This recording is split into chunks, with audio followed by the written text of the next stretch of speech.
हाय सांग मैंने केमती अच्छा आपण मैंने आशा करे संपूर्ण भाव में भलरे थे आ ठीक सेमती भलरे था मु क्षेत्रवासी यंगस्टार क्षेत्रवासी यूट्यूब चैनल तरफ आपण मानक मोर हार्दिक हार्दिक शुभ कामना। मु आज आपण मानक देखी जसीपुर ठारे अवस्थित थिबा किछि अंचलर दृश्य जो गुड़ा कि माने हाथी पलर किभली आतंकर दृश्य रही। देखो सांग मैंने भिडियोटी अति सुंदर होती आ भिडियोटी भल लगी लाइक शेयर कमेंट करंतु।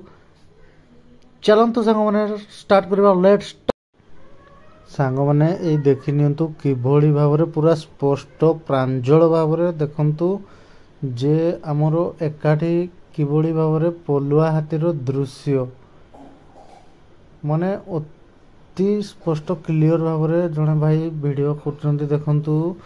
आउ ये जो पोखरी देखुचंती पोखरी होची जसीपुर ठारे अवस्थित थिबा झारबेड़ा वा सरदार पोखरी कहती। तो सांग मैंने देखंतु पोखरी साइड रे किभली गछ मान रही और से पोखरी भितर किभली अति आनंददायक भाव किभली गाधोचंती देखि नियंतु। तो सांग मैंने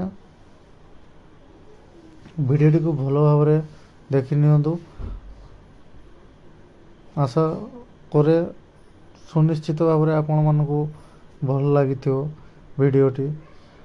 आउ ए देखंतु तापरे गाधे सारला परे किभली भाव धाड़ी होई गोटिए परे गोटिए बाहर को किभली भाव आछंती देखंतु सांग माने। ए जो पाखरे थिबा बिलो को बाहर आसिले ए देखि नियंतु पूरा कोला कोला जो देखा जाउची देखंतु सामना को सांग माने सुनिश्चित भाव देखी पारे पूरा क्लियर भाव सांग मैंने देखि नियंतु। ये देखंतु जंगल भितर दृश्य जोटा कि लोक मैंने किभली भाव माने घोड़ौवा समय किभली भाव कर